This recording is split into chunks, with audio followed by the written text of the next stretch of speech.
Namo tassa bhagavato arahato samma sambuddhassa. Namo tassa bhagavato arahato samma sambuddhassa. Namo tassa bhagavato arahato samma sambuddhassa.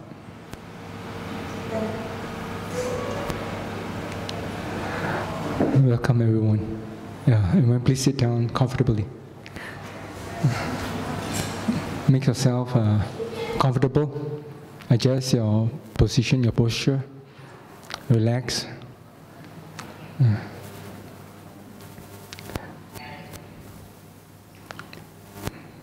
Before we begin, I think it's good to calm down the mind. Relax the body and the mind. So first, after you adjust your position, relax the body, entire body, and make it comfortable. Loosen up, and then bring your mind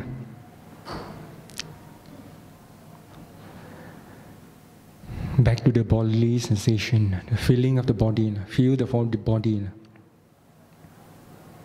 And close your eyes and feel the body.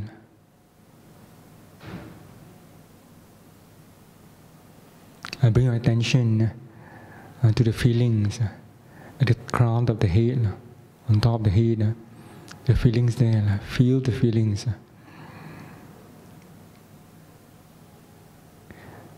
And you let go of it. Totally let go of the feeling. And you realize that it becomes relaxed. And then move down to your forehead, slightly down, and feel the feelings of forehead.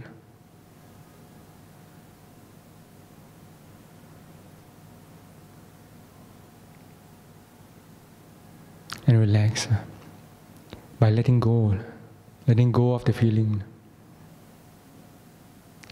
And then move down further to your both eyes.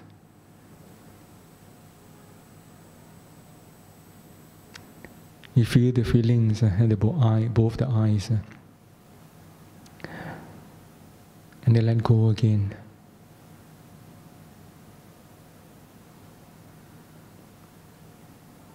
And then you move on to both the ears. Feel the sensation of the ears, the feelings there. And let go of the feeling. Slowly move downwards from the ear to the nose, and slowly to the neck, and slowly down to the bottom of your feet. No need to rush. Slowly go from one part of the body to the next.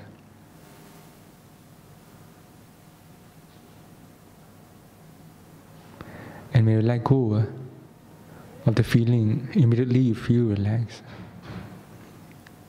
You feel the part of the body is light and relaxed.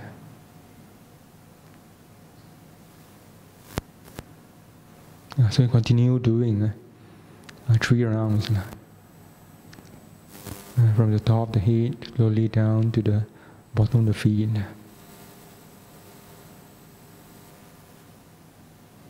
Use the sensation, the feelings of your body as the object of your meditation.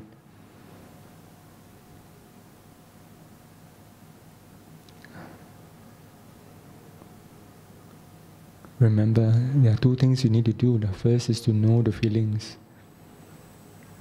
Feel it, know it clearly, and then let go of it.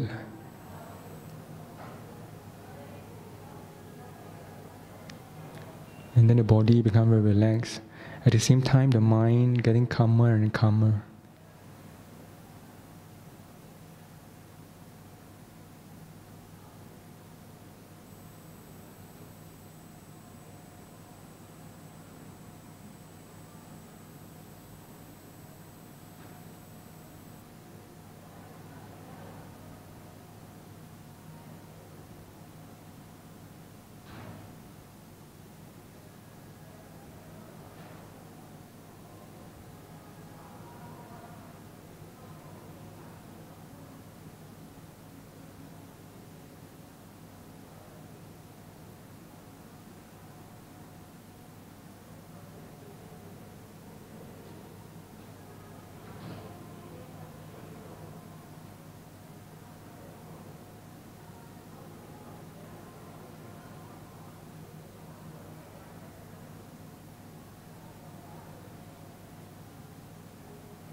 you can remain, close your eyes and focus on your breath.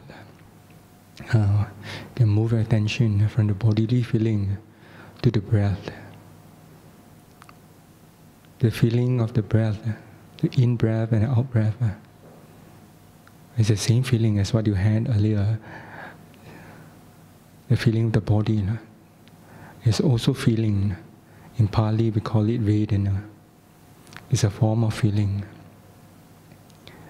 So the in-breath feeling is, you know, you note it, and you let it go. And then it comes, then the out-breath. So you keep following. The in, you know the in. The out, you know the out-breath. So nose, the breath, and you let go of it.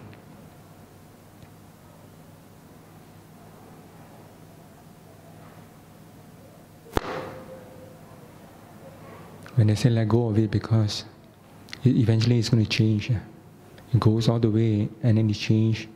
It starts to come out. So you can feel the breath, the in-breath, the cool air sensation flowing into your nose. And then when you exhale, the warm air flows out from the nostrils.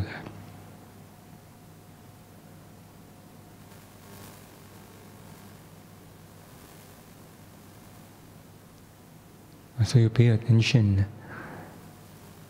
on the feelings.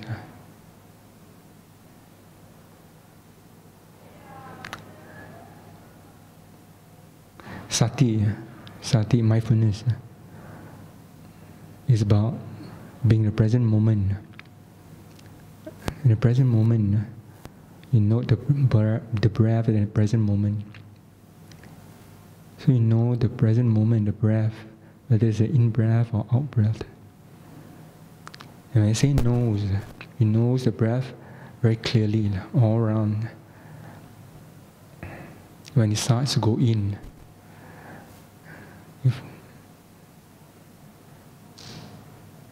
and it reaches the middle and it starts until the end of it. And then it starts to come out, the breath you start exhaling the air, the warm air. So you know at the present moment, the entire movement of the breath.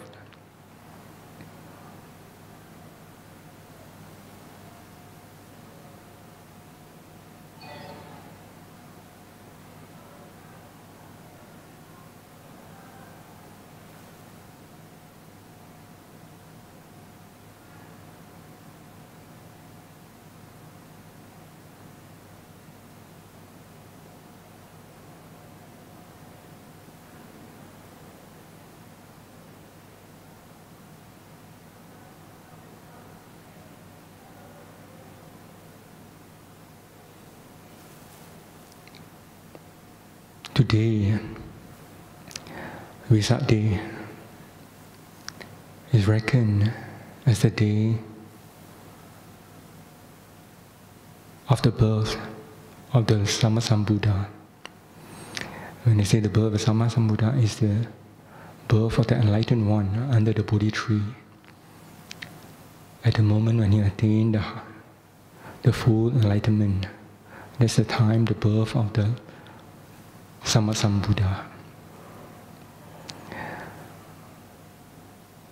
And also, the same day, reckoned as the day of the birth of the Prince Siddhartha Gautama. And the third event happened was during the Mahaparinibbana, the total liberations of the Lord Buddha. It's a very rare, very rarely you find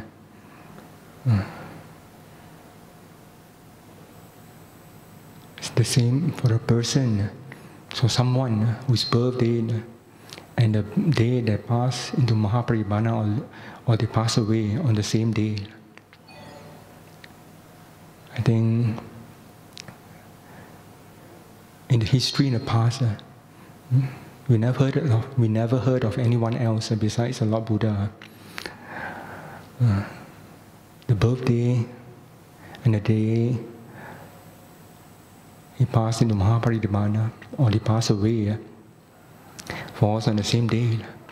And besides that, the day of full enlightenment also happened on the same day. It's very special. Even in other religions, in other great teachers, you hardly find any of them have this special characteristics. And this is because the Lord Buddha, he has cultivated for many lives before this final birth.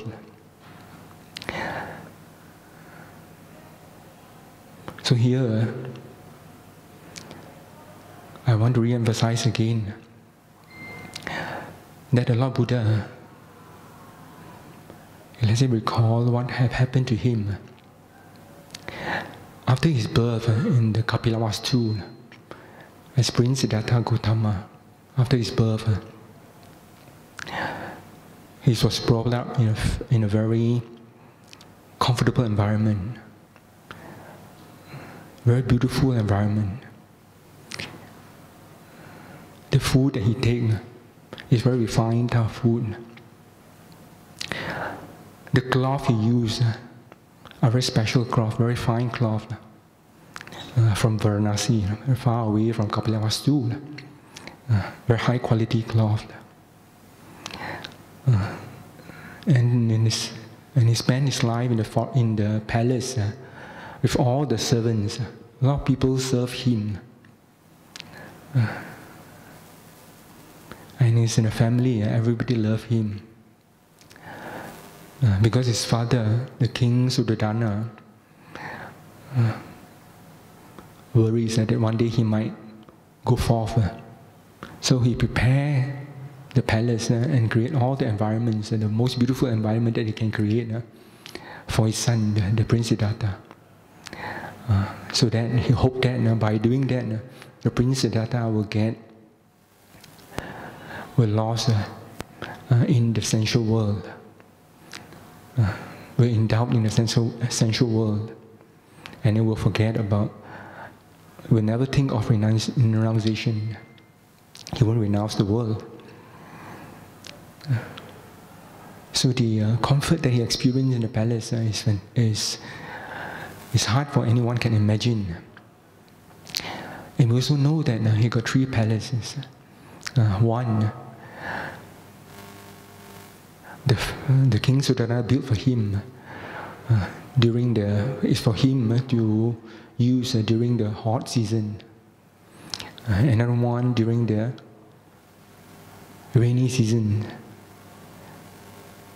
and also one during the cold season. And it's even mentioned that during the rainy seasons, for the 4 months during the rainy season, he doesn't have to step down, come out from the palace. He can stay the whole 4 months in the palace itself with all the servants. And then the father wanted to make him indulge in sensual world. He prepared the palace with all the servant, beautiful people inside there to serve him, and indulged him with, besides the sights, sounds, the dances and the music, the musicians around him, the dancers around him. So he enjoyed sensual life for many years. But on the day, at the age of 29, when the son was born, the Prince Lahula was born. The night, he decided to go forth. But you see, in order his father wanted to prepare him to become a universal monarch, he actually had to go through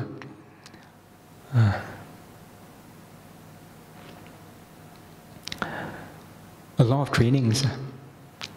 He even had to take 18 type of courses, learn 18 type of knowledges. All the knowledge and skills is to prepare him to be a universal monarch. So you have to go and learn the skills of using bow and arrows, archeries. You have to learn the skills of using sword, the art of war, politics.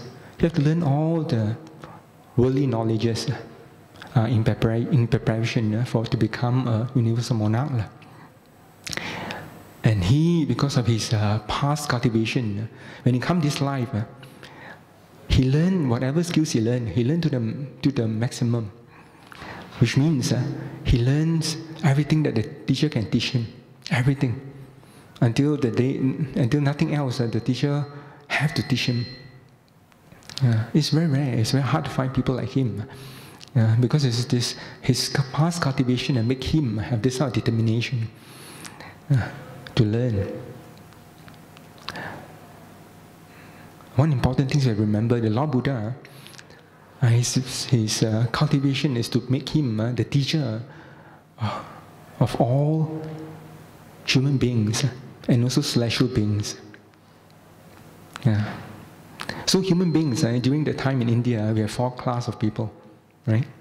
You have the low class, the royal class, the Brahmins, the Khatriyas. You have different types of classes of people. But he have to learn all the skills in order for him to be able to teach all of them. To be a teacher, he needs to know a lot of things that the students doesn't know. So he sacrificed a lot to learn all the skills. But eventually, he realized that with all the knowledges that you have, the worldly knowledge you have, but cannot solve his problem in his heart. His mental problems cannot be taken away. That's the reason why he have to go forth. He have to leave the palace, leave his newborn baby, leave the father and the wife.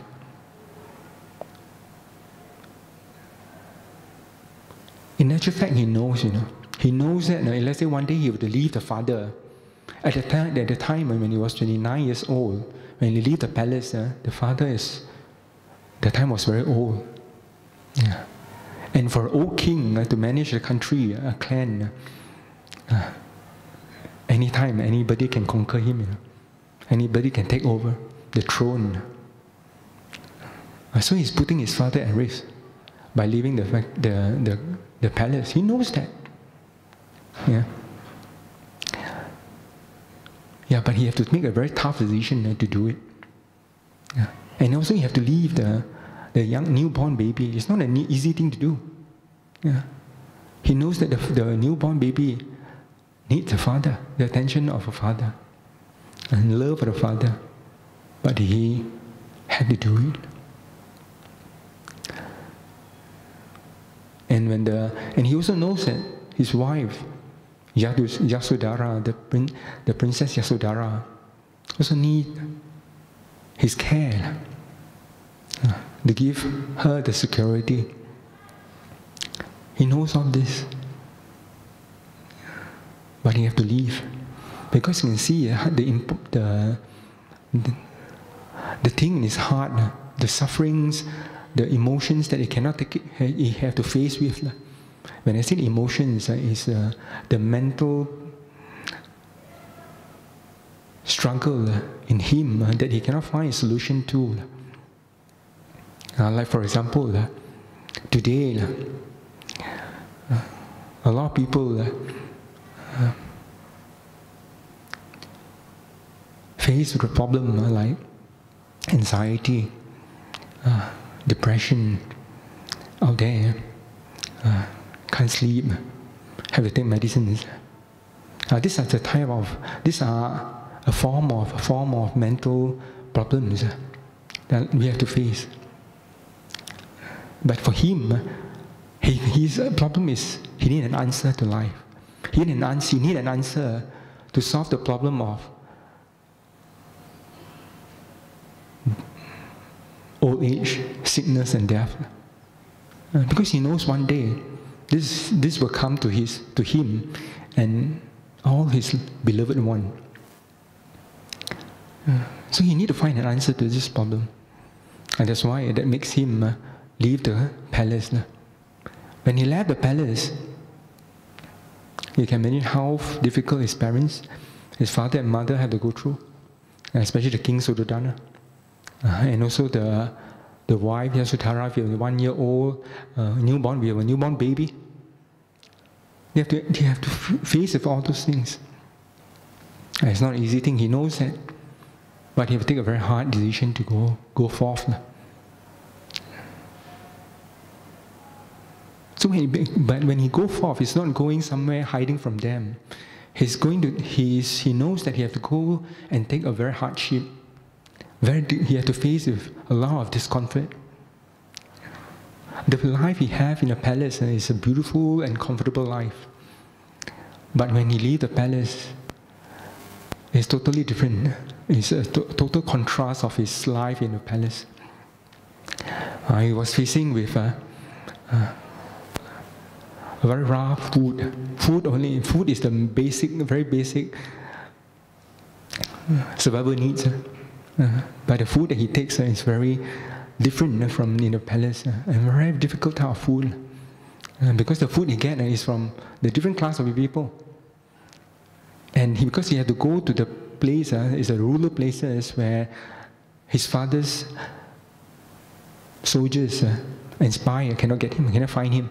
So he had to hide himself in those places, which is very hard to access.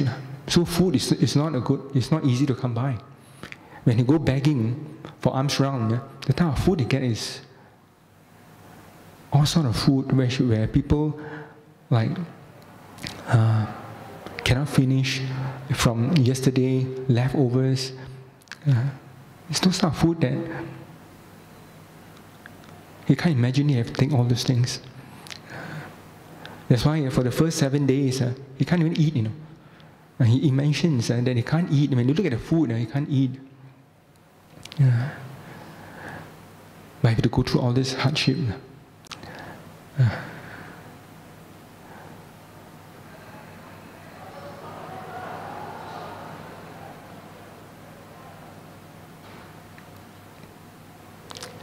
And when people give him food, some people even criticize him. After they give, they criticize. Before they give, they criticize. But he has to handle all those things. The mental stress from people criticizing him back for food. I'm saying all this is to let us see the contrast that he has to face. From a very comfortable life, but he's willing to take up a very challenging life. Very tough and very hard life, hardship, a lot of hardship. And sleep under the tree, without pillows, without blankets. Why he have to do that? Because he have a mission to accomplish, which is to find a solution to the problem of our suffering, the suffering of mankind. A solution for all of us. So he sacrificed everything, all his comfort. He had to sacrifice to leave the palace, leave his wife, his newborn baby, his parents, and his relatives and friends, his clan, entire clan of people, his empire, his father's empire, and enter into the forest to practice. And the beginning, it's not easy to find teachers. You have to walk very far. Not like nowadays where cars have to go from here, one place to another. At that time, he had to walk to look for teachers to teach him. And even he completed learning from 2 very famous teachers. One is to be able to attain all the 4 Rupa Jhanas, and also the other 4 Arupa Jhanas. Until all he have learned, but none of those can solve his problem in his heart. After he come out from jhana, the problem come back again.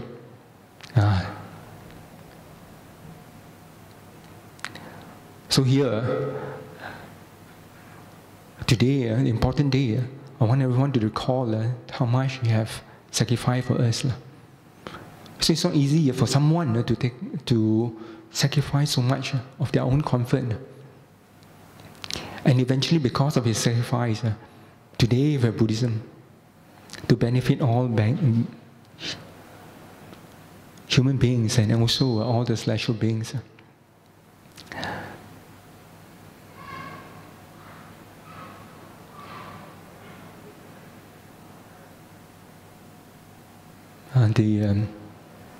The sacrifice he made is so much. So it's very hard to find another Buddha. Anytime, it's not that we can find any Buddha, the Buddha will come easily. Because for the Buddha to come to this world, you need somebody who's really sacrificed a lot. So we are very lucky. He came, and now we are born as human beings in the era of the Sammasambuddha. We have the Dhamma, that we can practice the Dhamma to help us to end all sufferings. So now I'm going to start something. So here, I want to ask you, the Buddhism is talking about sufferings in our heart, but that's not the main the real objective of Buddhism. The real objective of Buddhism is telling us how to end it. It's look at our suffering very positively. All sufferings that in this world, the Lord Buddha is giving us a solution. The focus need to be on the solution, how to remove it. So to end suffering, we need to know the cause of it, what causes suffering.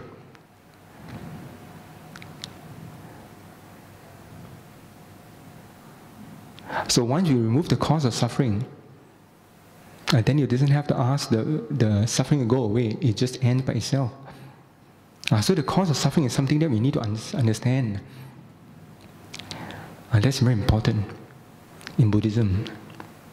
So some people say some people might think that, let's say we talk about suffering, it's very negative.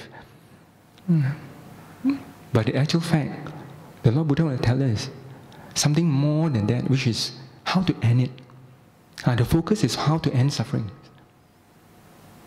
Whether he tells you or not, whether he tells anyone that suffering is already in the heart of human beings, in the heart of beings. Let's say we don't have suffering, then we listen in the Lord Buddha, then there won't be a Buddha today. Because there's suffering in mankind, then we need a Buddha.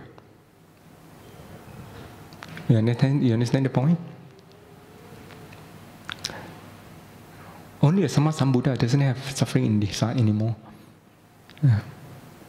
So because to remove the suffering, to get rid of the suffering, we need Buddhism. So now I'm going to lead you into your heart. Look here. Your happiness, where do you find happiness? Where do you think the happiness resides? Because the opposite of suffering is happiness. So where does the happiness reside? You cannot deny it's in your heart, isn't it? Happiness can only be felt in your heart. It's not in your head. It's in your heart. But the heart I'm talking here is not, the heart is pumping, it's not the one pumping. The heart that you feel the sufferings and you feel the happiness. That's where we need to focus. That's the source of the problem. And then to solve this, to be able to enable us to remove, to see what the Buddha sees, is to go back to the heart. To go back to the heart, we need to practice mindfulness. Like for example today,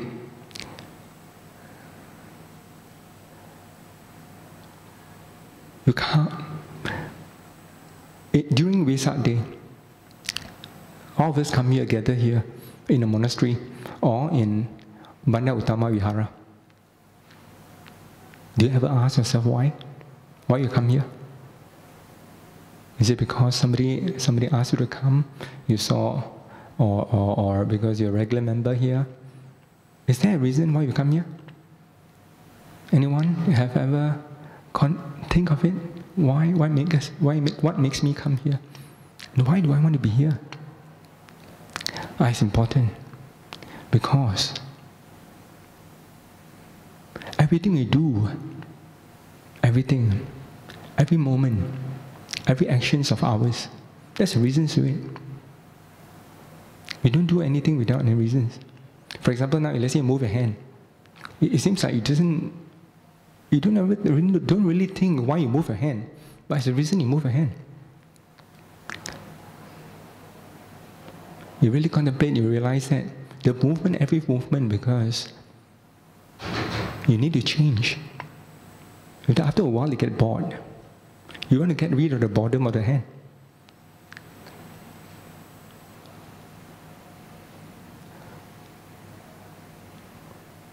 Because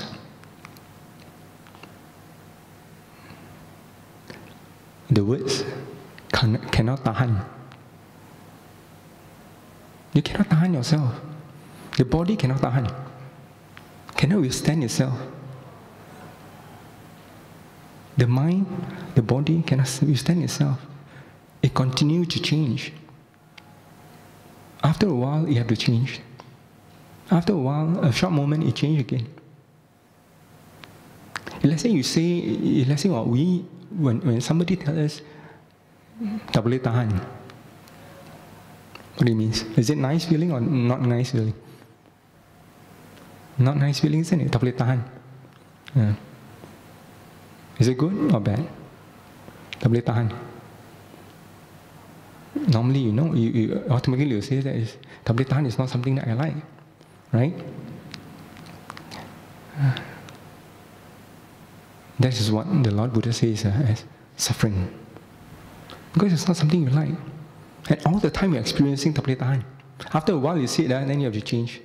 After a while, you even though how nice you sleep on a bed, you have a very beautiful, you have very expensive cushion, and sleep on it. But after a while, you see flip here, flip there, change your position, move your hand, put your leg, turn your body. Right? Why? Aren't that so comfortable? Aren't that so nice? But still, you have to change, because that's the nature of the body. That's the nature of the mind. It cannot withstand itself. After a while, you have to change. And that's what we refer to as suffering, because it cannot withstand itself. But the solution, the Dhamma is to solve this problem.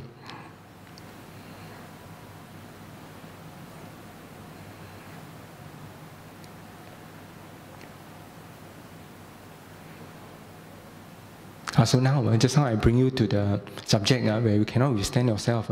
The body cannot withstand itself. Because it tells us that there's reason why things happen.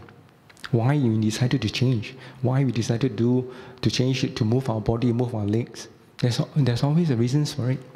I said not because it just changed by itself. No, it won't happen that way. So here, the heart is also the same thing. In our heart.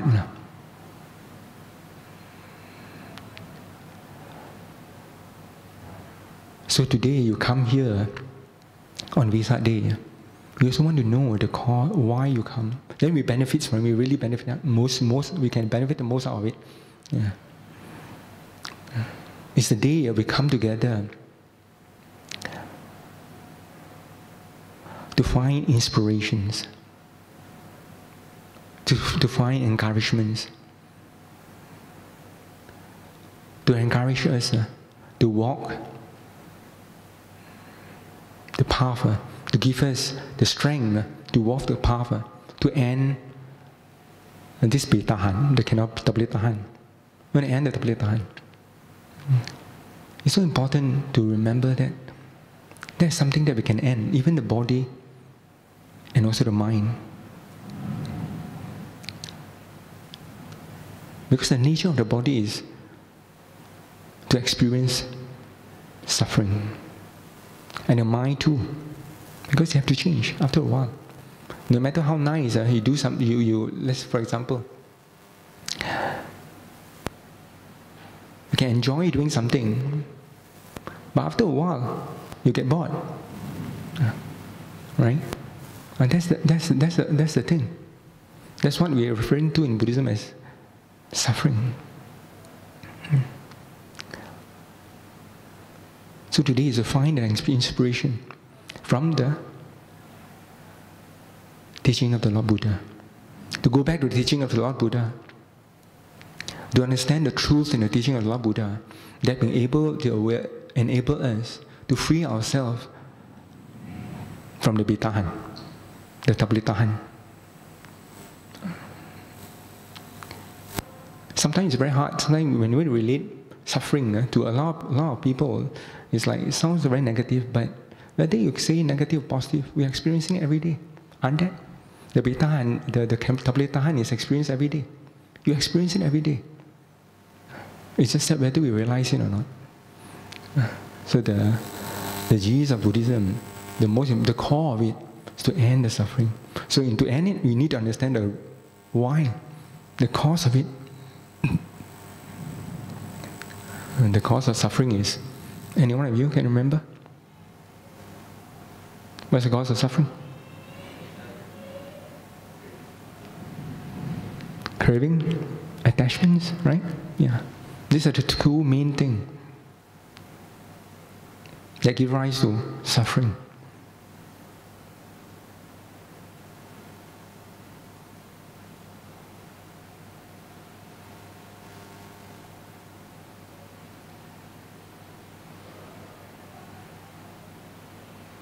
Can you relate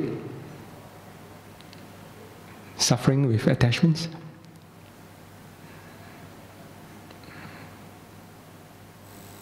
Why attachment give rise to suffering? Okay, I make it easy. The Lord Buddha says there are three things that happen. Because of attachment, because we want something, we want A, do not want B. Oh, make it easy, huh? We want A, we do not want B. For example, we want good luck, we doesn't want bad luck. Okay, everybody want good luck, but don't want bad luck. Yeah. Because of we want good luck, but let's say a person want A, but he doesn't get A. He wants it, but he cannot get it. And then the suffering arises. Next one is, he want it, he got it, but he lose it. Also problem. Also suffering arises because he lose it. And then what is next? What do you think can give rise to suffering? Besides these two, one more. Anyone can think of it? Actually, it's our everyday experience. We experience that every day.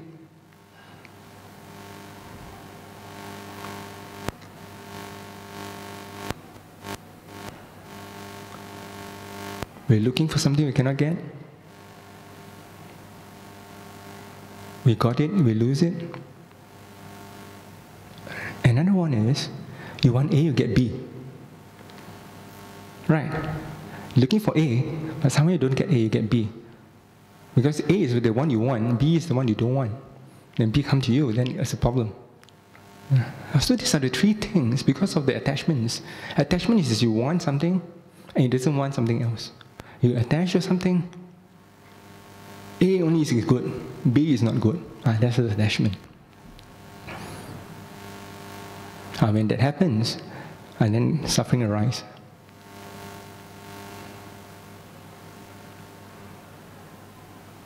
Does that ever happen in you?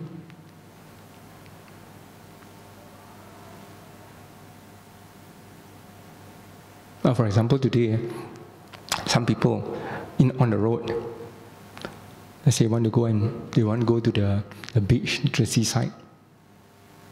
When it starts raining, then they get very upset because it spoils their plan. Their plan of going to the seaside is spoiled because it doesn't get to go there. It's raining.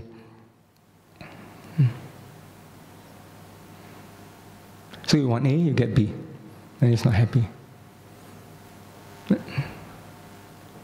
can you change that? Can you make the rain not happen?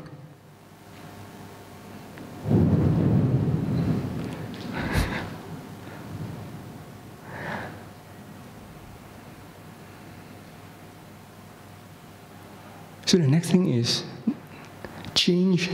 Rain is part of the nature. Rain is the nature. And why we suffer? Why? The problem is attachment, because rain, you don't want the rain because you want to go to the beach, but it's still raining. It rains, so it doesn't get what you want. So we are not happy. So now what I'm trying to make us be very clear about is that we are in this world of nature. All these things are nature. But we want to control the nature. We want only the nature to follow us. That means when you like it, you like rain, it rains. You do not need to rain, it must not rain. Right? So because of that, because we want to change the nature, we want the nature to follow our like and dislike. And then it becomes an issue. And why do you think? Why do you think we want to control the rain? Because when you go to the beach, right?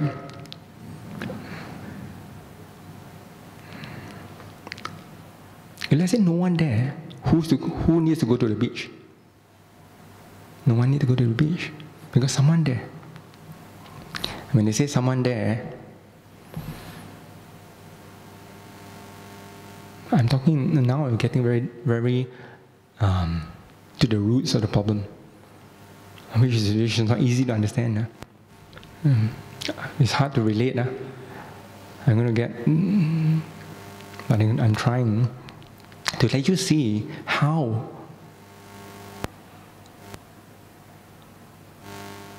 the attachment can arise.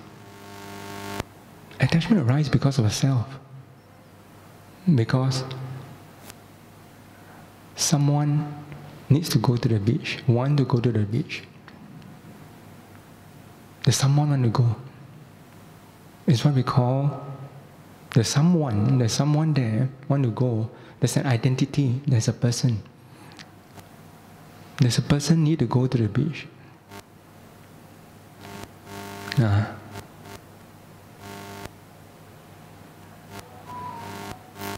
The person needs to go to the beach because of self. Because of the person is a self.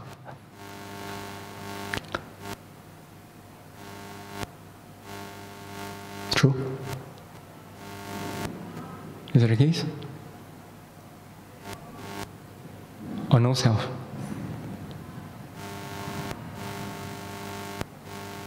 Who is the self? When I say the self, who is it? Is that you? Who are you?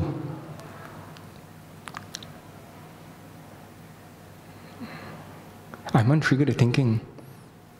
Make us think of what the actual problem is. When I say who, is the self here. Because of this body want to go to the beach. The body want to experience. You want to see the beach. The eyes want to see the beach. The ears want to hear the sound of the beach. The smell. This bodily sensation. The being that experience of the beach, right? Because of experience, it gives rise to the person. The experience make you feel there's a person there. This person experiencing the beach. True? And that is what gives rise to a self. The experience. The experience from the eye, the ears, the nose, the tongue, the taste, the bodily sensation, and all our perception, the thinking in the mind, the think of a person, the think of yesterday, think of tomorrow. All this make up the person. So the person comes from the body and the mind. Because we misunderstood the body as a person. When I say misunderstood body as a person, because we identify this body as belongs to me. It belongs to someone. It belongs to, let's say, Julie. The body belongs to Julie. And then Julie needs to go to the beach. But this is the Julie's body is a illusion of self. It's just illusion of self.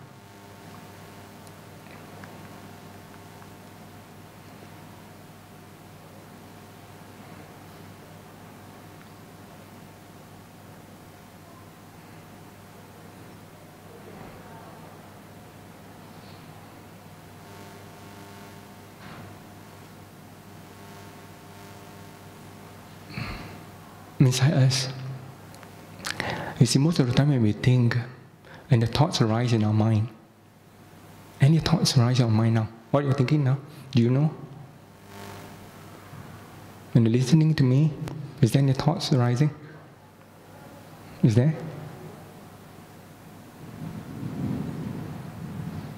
What is he thinking about? When I ask this question means, I want you to, can you relate to the person thinking? Because of I want to do something, I feel this, I don't feel that, I want to understand, I don't understand. Is there something talking like that? There is a question inside there about the self. A person wants to know this, to verify this, to check this, to analyze this. Is there a person inside there trying to understand something? You see the self happen all the time in our mind. Whether you're lying down, you're sitting there, you're walking, the sense of self is all the time inside us, inside the mind.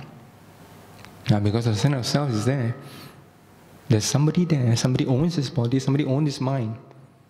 And then it comes. They give rise to the attachment of things. Because of I need something. Because of I need to do something. Because of the I need to get something done.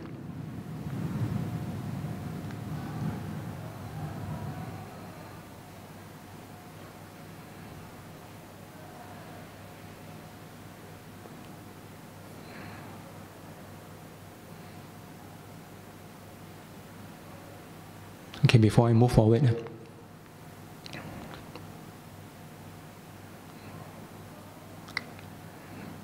any questions as of this point of time?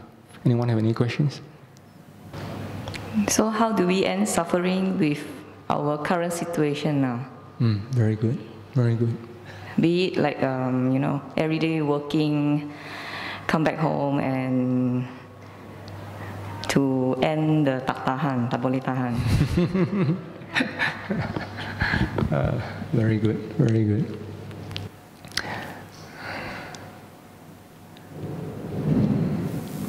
So to end the tak boleh tahan, first we need to see whether tak boleh tahan, whether you have the tak boleh tahan in us or not. Does that happen inside us? First we need to recognize it happens inside us first. We're experiencing it. Now let's say we are able to experience it. We experience the tak boleh tahan. Then we need to understand, we go inside to understand where it comes from. Where the tak boleh tahan comes from. Like for example, somebody says something to us. Somebody says something. When he says, the person says something which is words, the sentence is praising us. Then you feel good of the praise. When if somebody says something, is criticizing us, then you feel you're not happy about it. So, the problem is what? The problems come from where? The tahan come from where? We need to relate to life.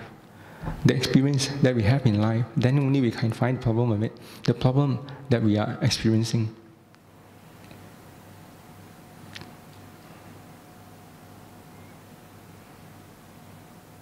When somebody says good things about us, the good thing about us is the different. We identify ourselves with the person that is talking about the good about the person.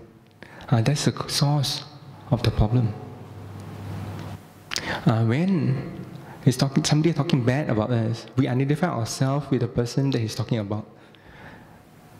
Then that's where the problem comes from.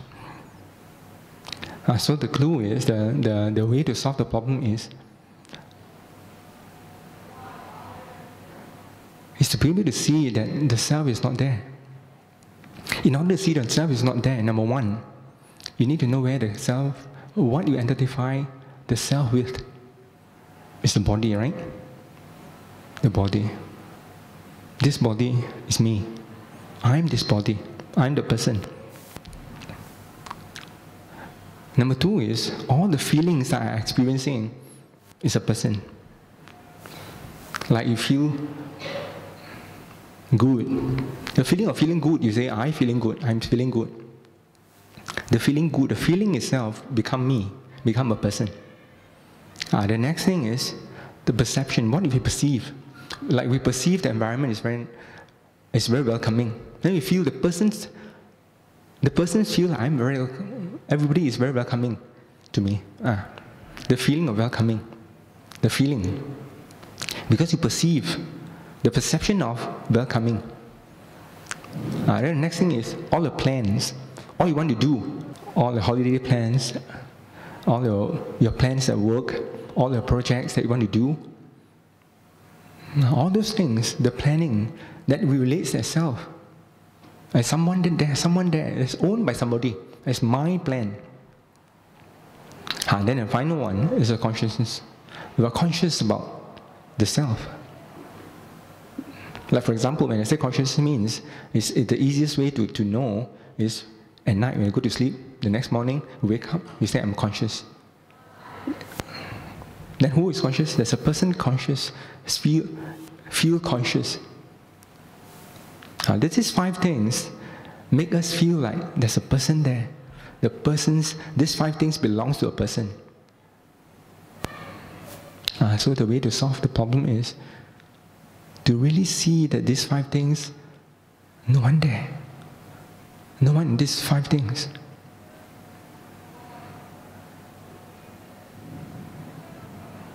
This body started off with what? This body started off with 2 cells, right? The cell in our mother's womb. The father cell, the mother cell, 2 cells. Started off with that. Everyone who was sitting here started off with 2 cells in the mother's womb. And from the 2 cells become what we are today. So where are the rest of things coming from? Where are the rest of things coming from? Inside 2 cells. And become 4 cells. How become 4 cells? Yeah. The 2 cells become 4 cells. It could be meiosis, mitosis, right? And then because of nutrients. Where do nutrients come from? Where do nutrients come from? From the food we take, right? From vegetables, from the fruit, the fruits, the rice, and everything else that we eat. That's the nutrients. But where the food come from? The food come from the trees, right? Come from the trees, come from the animals, come from the plants. What are they? Are the plants you? Is that your body or the plant? This body and the plants. Actually, this body make up the plant, the food. Actually, we grow to this size today because of the food. And the food we're taking is actually nature. We're taking in nature. And then we grown up. And then we say this nature, this body is my body, but actually it's the nature. Understand? We say this body is mine, but actually it's the nature. It's from the nature. It started off with two cells. Does that make sense to you? No? This body,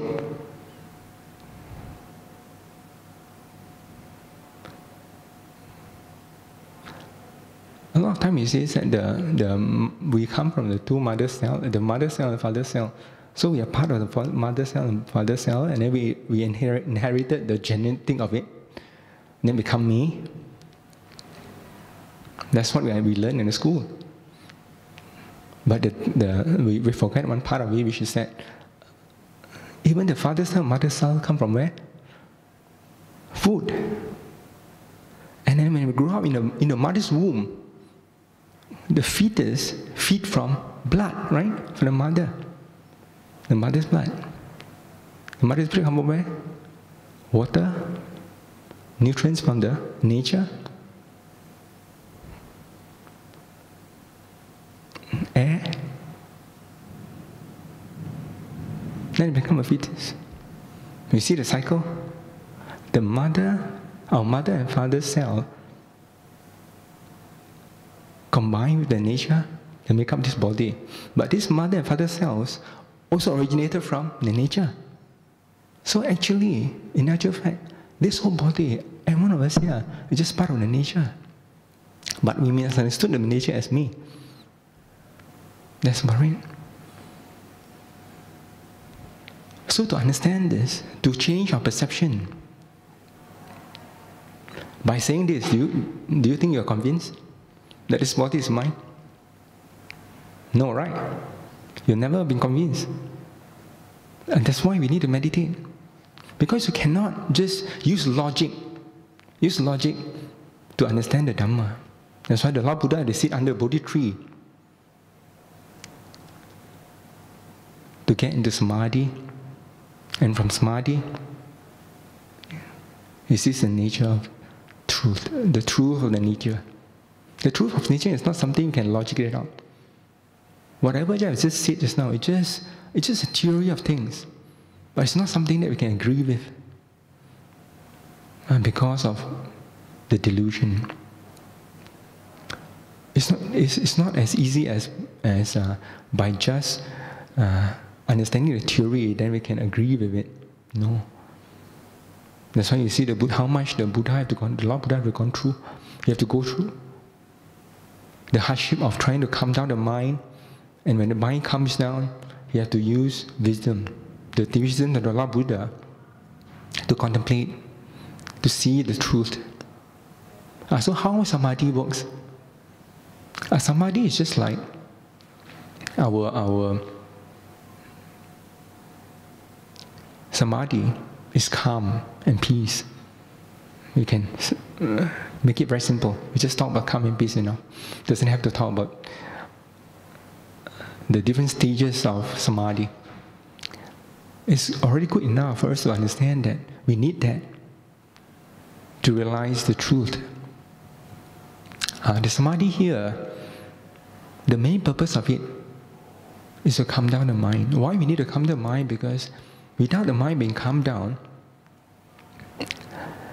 it's just like a cup of water. Let's say the cup of water is muddy.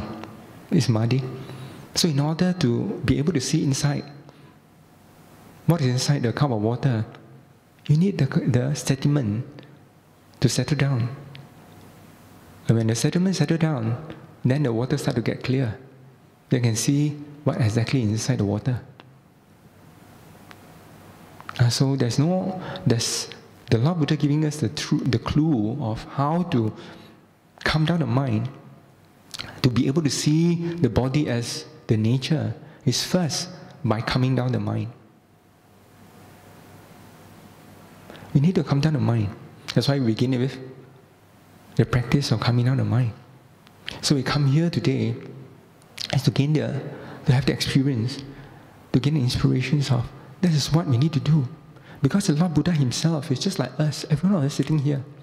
But eventually, because it's cultivation, every day he do it, he practice it, and he perfect it. Now after he perfected it, the results of it is the realization of the body is just part of the nature.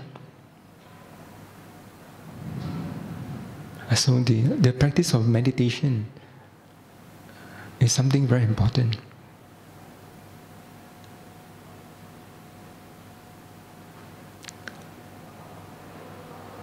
So the practice of meditation, remember, is to calm down the mind. So we need to do it. We need to practice frequently.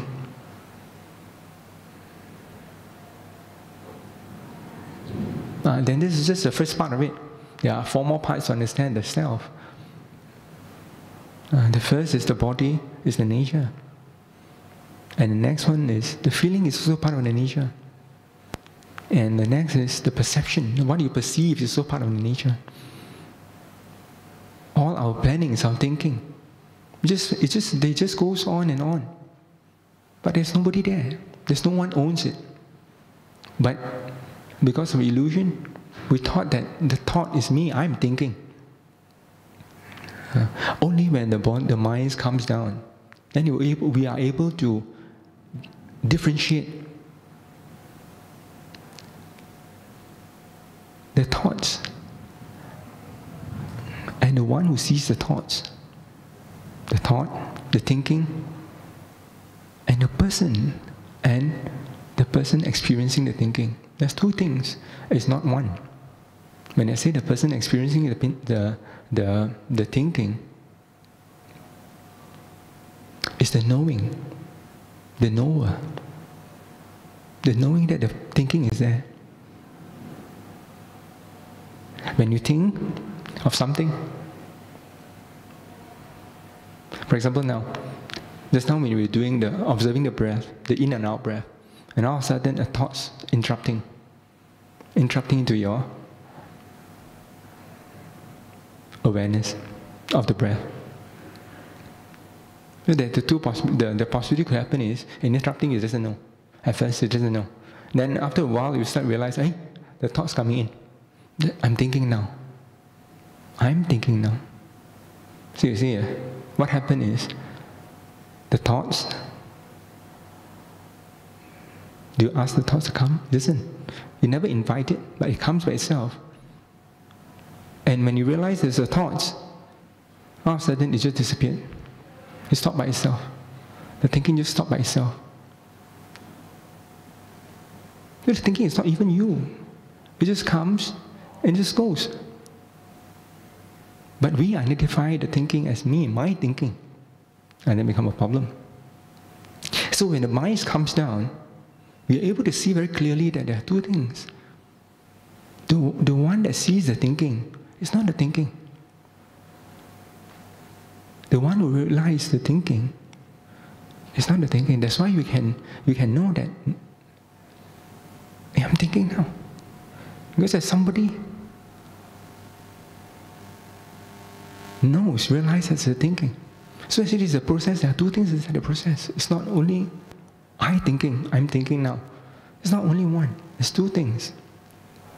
The thinking is like a flow of water, like a stream of water flowing all the time. The thinking goes on all the time. The water starts flowing, the stream of water continues to flow. But you stand near it, you start seeing the flow. But you're not the water. You're seeing the flow, but you're not part of the water. And that's how, when the mind comes down, you're able to see that there are 2 things. The one that witnessing the thinking is not involving the thinking, just experiencing and seeing the thinking flowing through. But this can only happen when it comes on the mind. Also, when we have to be very patient and continue to practice. You see, the Lord Buddha, he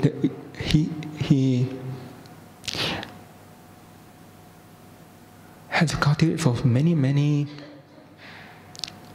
lifetime to perfect himself. It's not like one day, one life, then he is able to do everything. He is able to attain full enlightenment in a lifetime. And it looks, when we only look at one life, it looks like, oh, he attained it in one life, but he did a lot of homework, before that. That's why when you heard the Lord Buddha, he cultivated the paramis, the perfections, to perfect the mind. And then eventually, the last life, he attains it. So like today, whatever that we do today, like for example, those people who have spent their time here preparing for everyone else, days of preparations, preparing this place for everyone to come here to practice, to celebrate the Wesak. That's a perfection. That's why cultivating ourselves is to take away, to clean the self, to remove the self. Why I say remove the self? Because you're doing it for somebody else. You are doing a service for someone else. It's not for your own self, but for someone else. You're preparing this occasion, this celebration, the Wesak celebration, because of someone else. You're doing it for someone else. When you reflect it in this manner of when a person preparing it, this is cultivation. Because you are sacrificing our time, our effort. We put in all the time and effort to prepare for someone else, to do it for someone else. And at the time we're doing it, it's not for this person, it's for somebody else. But most of the time we don't do that. We do everything for our own self. So the difference is, the Lord Buddha is saying, for his whole life, he practiced the cultivation, the paramis, and even the last life when he do it, to the day that he attained full enlightenment, the realization is, he breaks the illusion of self.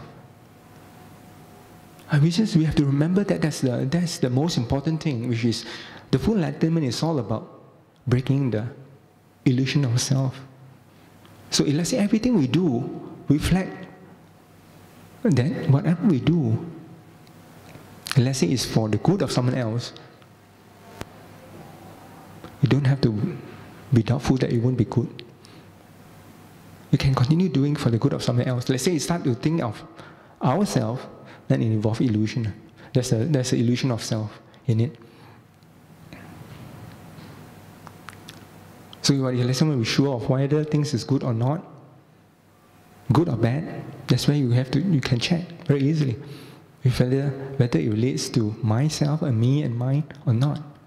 Let's say it's relating to me and mine, then it's doing with the illusion of self. That's not going to end suffering.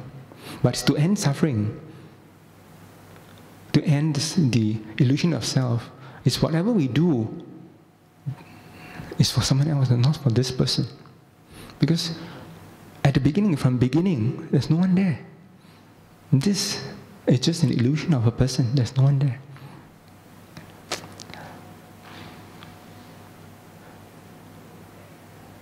You see, I have to say this because to walk the path to attain liberation, we have to be able to know whether are we on the right track.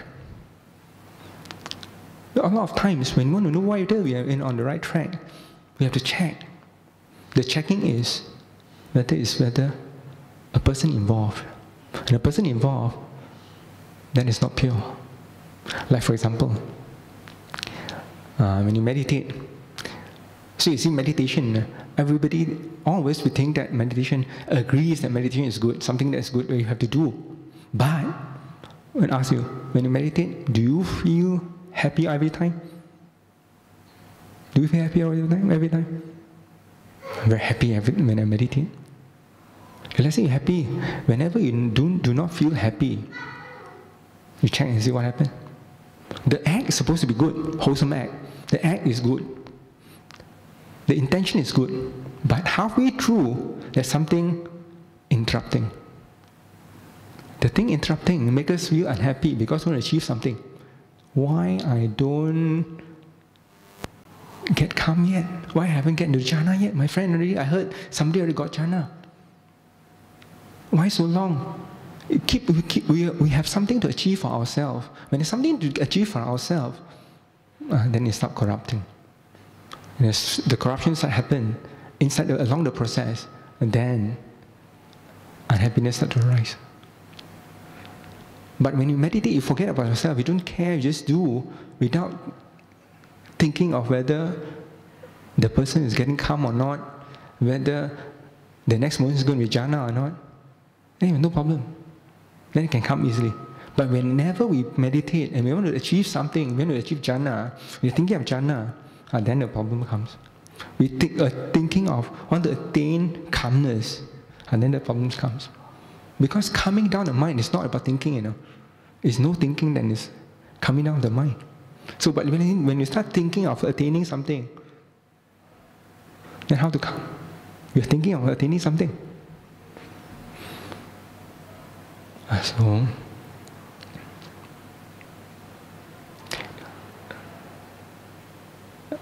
the illusion of selves come into our life every moment.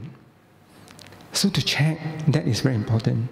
Let's say we keep checking on ourselves, but in order to do that, Lord Buddhas give us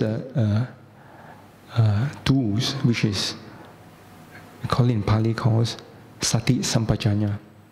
Sati Sampajanya is very important. Sati Sampajanya is about looking inwards, not somebody else. You don't have to help somebody else to check whether they have self or not. They have illusion of self or not. You just have to help somebody to check, but check our own self. That is Sati Sampajanya. At the present moment, this inside this heart, whether it's all about the self or not, the thinking about the self. And let's say thinking about the self, then the next thing is it will lead to happiness or unhappiness.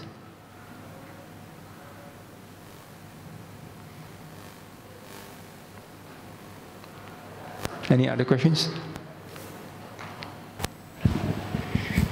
Hi, Bhante. Yeah.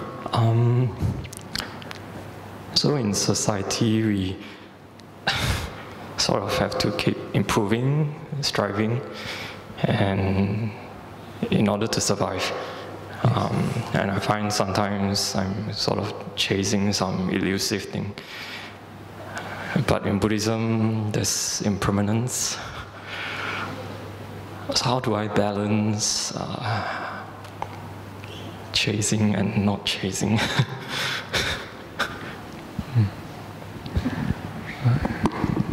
Very good. That's a very honest question. Every one of us, most of the people, it's very hard to find a balance between achieving our goals and practicing letting go of the illusion of self. It's very difficult to balance between the two because you don't know how to go about doing it. A lot of times it's very hard for us to find a balance between the two. That's why the Lord Buddha gave us a very simple formula. He knows that we are going to fall into this problem. The simple formula the Lord Buddha gave us, don't forget. Very simple one. Where every Lord Buddha, whether this present Buddha or the past Buddhas, they're all giving the same solutions, the same simple solutions. The one he says, anyone can guess? Avoid evil. Avoid evil? What is avoid evil? Why do you think somebody will do evil? Why? Because if let's say I say a person do evil because of greed, possible? Because of greed, somebody fight and enter into hospitals and go into the jail, possible? A lot of time you see a lot of fight because of greed. A war happens because of greed, possible? And this happens most of the time? So number one is greed. Number two is hatred. Because of hatred, people fight, and then they go to jail, or war. Hatred is the second one. And the third one, illusion. Doing something out of ignorance. Can you think of an example of that? Does that ever happen? Because illusion gives rise to problems.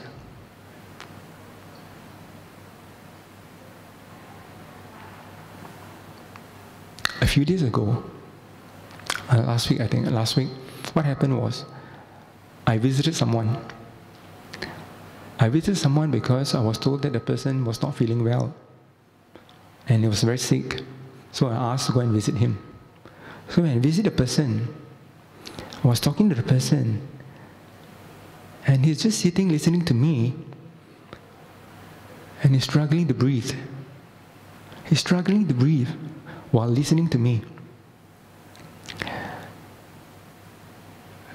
So I asked him, what's wrong? He says, he thinks because of the lungs got liquid in the lungs. The lungs got liquid in there. Is there a term for it, a medical term for this? Anyone knows the medical term for this? Liquid in the lungs? Pneumonia? But I asked him, how do you know? He told me that someone told him. I never go to a doctor. He's in a state of, even sitting and listening to me, he's struggling to breathe. So I decided to take him to the doctor. So when you go to the doctor, you realize, the doctor checked on him and found out that his lung is totally perfect. The problem is, his heart swells. And the heart is now functioning in 11%. 11% functioning. Let's say you don't take any more medicine, the longest it can last is a year. Longest. And he's very young. 40 over years old. Not an old man. So what I'm trying to say here is, let's say we didn't understand something. We misunderstood something, like what happened. We misunderstood, we thought that the problem is because of the lungs, but actually it's not, it's because of the heart. So we take medicine to address the lungs problem, but later on you realize that the problem is in the heart. That could happen. That's what we call illusion of things. We don't understand delusion. Is deluded about even our own body problems. We don't even go and find out the actual cause of the problem. We thought that is the real problem. So we take medicine to get rid of the water in the lungs, the pneumonia. But actually it's not. When this happens, it can even lead to danger of life. It endangers the life. So these three things, remember, this is very important to remember that we need we observe 5 precepts because of these three things. Let's say a person doesn't have greed, hatred, and delusion, he doesn't need precepts. We have 5 precepts that we have to observe because of greed, hatred, and delusion. That's more important to remember, because a lot of times, a lot of people ask, like some people ask whether I can drink alcohol or not, because I have to entertain my client, I entertain my boss. But the problem is not because of the alcohol, it's about the three things: the greed, hatred, and delusion. So decisions at the moment of making the decision whether you want to take the alcohol or not taking alcohol, you check your heart first. What's the intention inside the heart? What is it inside? So when let's say you ask a person that, Bhante, can I take alcohol or not take alcohol? When my boss asks me, let's say I don't take alcohol, he might not be happy with me, might not get a good review at the end of the day. Possible. But what I'm going to tell you is there's no one straight answer to it. There's no straight answer. Why? Why? For example, let's say A and B, two person. One person's boss and the other person's boss, is it the same person? No, right? A is having a A boss and B having a B boss. But is B boss and A boss same behavior? And A and B is the same person? No. They're all in a different condition. What I'm trying to tell you is, every one of them is in different conditions. So you cannot use the same solution for different conditions. Like for example, like myself, before I was ordained, I was working. And at the time, when my counterpart came from Texas and he invited us for a dinner at night. And then, you all know the words bottoms up? You know what I'm saying? Every now, it's like, let's say you don't get drunk, you don't go back. But, every time I can escape. I tell them I don't take. And he don't have any problem with me. Even I say don't take, he has no problem with me. But you think I can apply this to everybody else? You can tell a friend, I can do it, why not you do the same thing? No, you can't do that, because his boss is not your boss, and he is not you, right? So different people have different situation, different condition. We cannot apply the same standard for everyone. So how to do it is to check ourselves at the present, at the time. Check our own heart. Let's say our own heart at the time, the thinking is, I don't want to take for a very good reasons. And then the person could be convinced, your boss could be convinced that you do not want to take because of good reasons. And he don't even want to force you. But let's say you can't give him good reasons. Because you also want to drink. Good long excuse to drink. Drink together. Then for sure. So that's why I say that it depends on the person. You cannot give a standard answer to all those things. So precepts, you have to remember that you want to talk about precepts, you have to talk about the greed, hatred, and these three things is very important, because without this, the precepts to prevent these three things from taking effect, let's say we don't have precept, these three things can go out of control. The precepts is to control these three evil roots. So number one, to answer the question just now is, number one is precepts. So the easy way is, you don't have to remember everything else, 5 precepts, and try our best to do it. And you want to check whether, when there's a gray area, whether you want to do it or not, check your heart. Whether it comes from these three things or not. Clear? The next one is, do good. Do good means you do for somebody else. Not for your own benefits, but for somebody else's benefit, let's do good. Let's say we do good. For example, somebody do good. Is that doing good? Let's say you give somebody something, and they give you something else in exchange. That's an exchange, that's not doing good. Doing good means you give without expecting anything back. That's doing good. Is that difficult to do? Does it happen easily?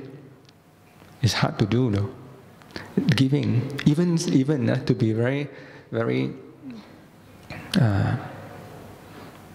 realistic.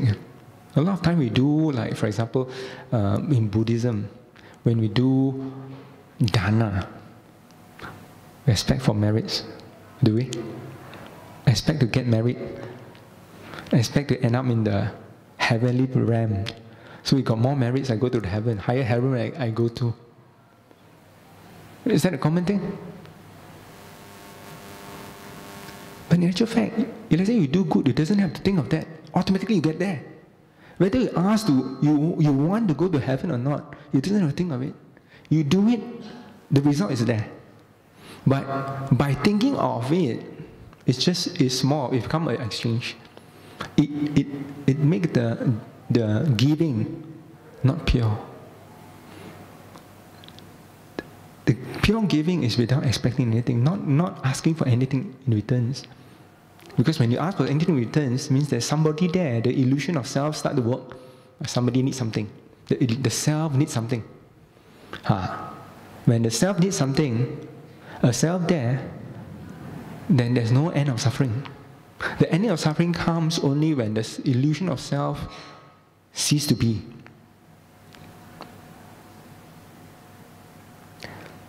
So the best, when we do good, every time we do good, check whether do good for a person or not.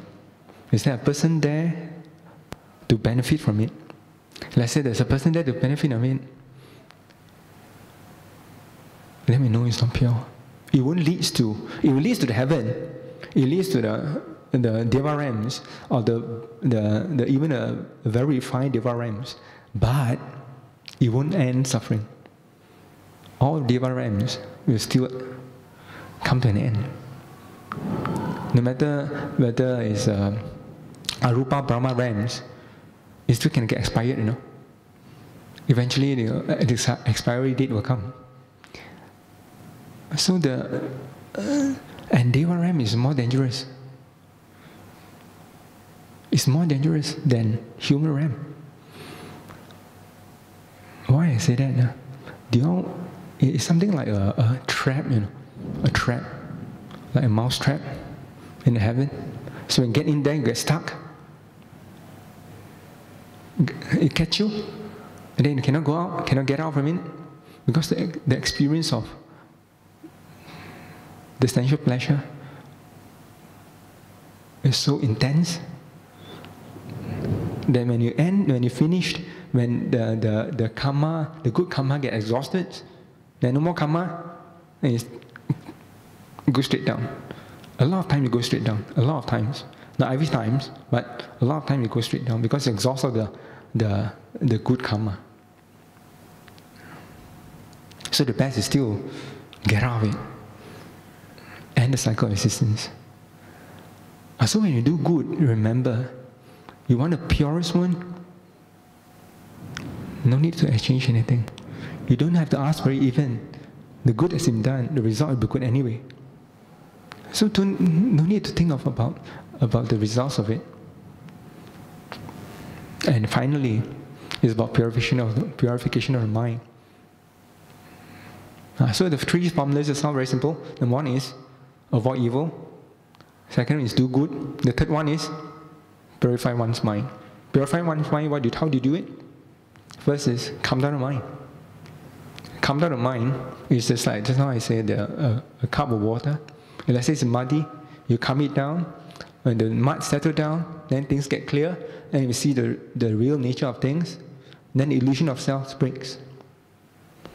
Like when I was saying just now that the thinking is not you, but it's hard to see.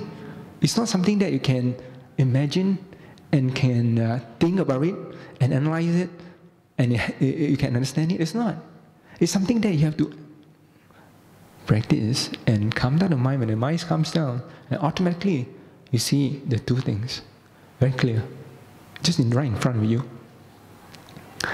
And that's the three formulas that the Lord Buddha gave us. So it summarizes everything into just three simple steps. Any questions? The delusion of the self, and you have gone through a long way explaining it, but we cannot believe in it, like you say. We have to directly see it. Yes. Then only we realize it. Other ways we will still believe, not believing. My question is this. Non-self is one of the hindrances to the nirvana. You know, it was mentioned in the Four Noble Truths, the end of suffering, nirvana. On the other hand, I also read in the sutta, it says that there is the only way, one way. So people talk about it, can it be this way, can it be this way? Why I'm asking this is, when we read about meditation, I noticed that Bhante didn't touch on certain things which other teachers taught. Be in the present moment. The other one is they will define meditation as see things not as they are, not as what you want them to be, but as it is. And it is always mentioned that if you see with pure consciousness, then that is a truth. You are not conditioned to act other way, except to see it as it is. And that is the way to nirvana. So my question to Bhante is that one way, or is it the way, the ways you mentioned, or other ways will also help? It will help us a lot. Very good. I recognize that this is exactly what's happening to a lot of people, because today we access to a lot of information, tons of information. You can find a lot of Dhamma talks online, a lot of information of Buddhism online, a lot of meditation techniques online. So everybody got a lot of information, and then after that start to get confused. Which one should I follow? Which one is right for me? Is that a particular one is more suitable for me? Then is the most easiest for me? Ever come to you? Yeah.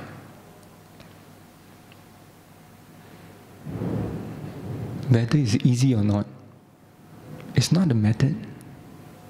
It's you. Remember that whether the method is easy or not, it's not the method. It's you. It's us. When I say it's us, is, for example, we meditate, for example, just now I say that we want to get calm. We want to get calm. Take an easy one. We want to get calm. But after a while we did, like for example, we observe the breath for some time, 1 hour, or maybe a few hours. Okay, maybe I go to the extent that you're a very good meditator. You can do a few hours of observing the breath. But after I can do it for some time, still people say they get into jhana, I don't get into jhana. Then the doubt start to arise. You're doubt whether the method you're using is correct or not, whether there's a right way of meditation.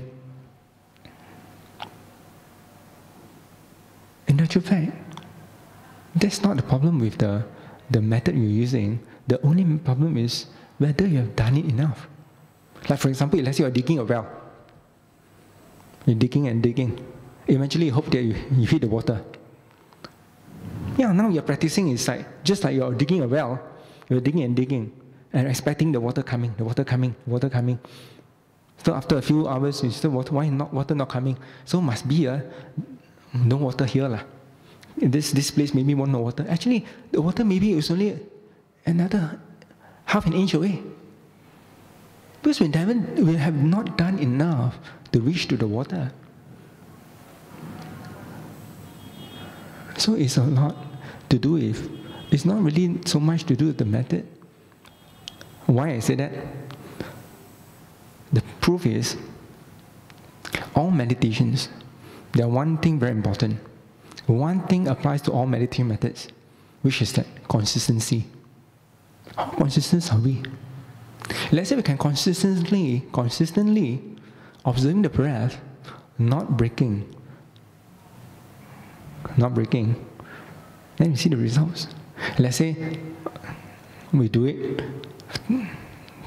two breaths, and then start thinking, and then come back again, 3 breaths, and then go thinking again, come back, 2 breaths, thinking. Then it's not consistency, that's breaking in between. Then it breaks, and then becomes a problem. It comes, like, for example, we boil the water, and we want to boil a pot of water, so you turn on the fire, then start heating up the pot, and then before turning on the fire for 2 minutes, you turn it on again, 2 minutes, turn it off, then it never get boiled, because it's not consistent. So consistency is very important. So don't doubt about the method yet first. So always check the person. Let's say we check back ourselves, the consistency of it, then we realize that the problem is not with the method. All methods are the same. Like just now what I was sharing about observing the feeling of the body from the top of the head to the bottom of your feet. It's contemplation of the feeling. Or you use breath. It's a contemplation of the feeling of the breath. Or let's say you want to contemplate the feeling of the breath, you can use Bhutto or any other methods. Like for example, Bhutto is what? It's thinking. Is it thinking? Can I say Bhutto is thinking? You think of the words Bhutto. You remember the words Bhutto and you keep recalling the words of Bhutto. So you actually put your attention on one thing, which is the words of Bhutto. But the words of Bhutto is actually a memory. It comes from a memory. You remember the words Bhutto. And recalling the Bhutto, the words. Or you don't want to recall the word Bhutto, you can recall the feeling of the breath. It's just different object, but the same thing is the consistency of it. Very consistently doing, being aware of one thing. Does that help? That answer your question?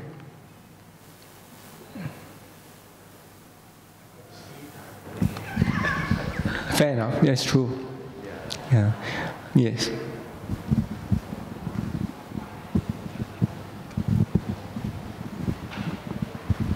Bhante, since you talk about consistency on the breath, and you know that it is very difficult to get that consistency to go on, which is very natural, I think, for everybody. What is the best way to get that consistency, Bhante? Again, that's a very good question. I like this type of discussion because it's applicable, it's like practical, very practical. To be consistent in the breath first, you don't expect anything. Right? You start to expect something to happen, then consistency break. First criteria. The second is relax and take things naturally. And remember, our duty is just stay with the knowing. And when you relax, when you are relaxed and you feel enjoy doing it, then the mind will stay there. But let's say we don't enjoy doing it, very quickly it goes away.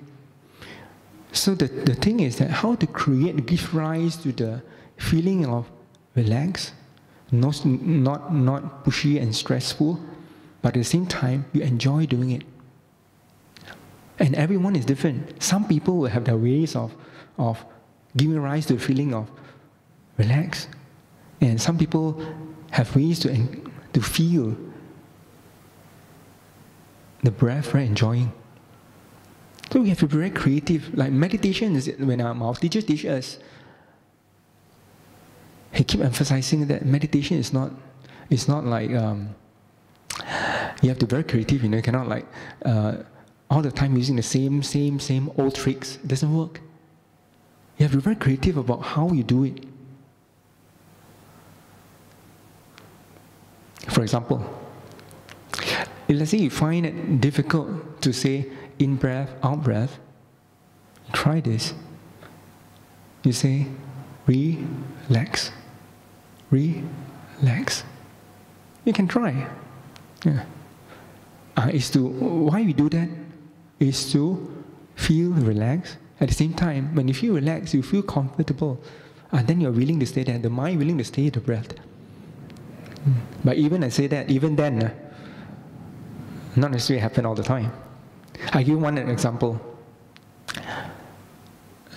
About a few years back, I got a few samaneras. I sent them to the Chiang Mai temple to study because they're still kids. So and then during their holidays time, they returned back to our village temple where I was staying there. So when they returned, I told them that since you all don't have much time to meditate, since you come back this time, you go back to your school, you no time to meditate, don't have time to meditate, you come back, I think you all meditate. Don't do anything else. Leave all the things aside. Just meditate. And then I try to encourage them to meditate every night.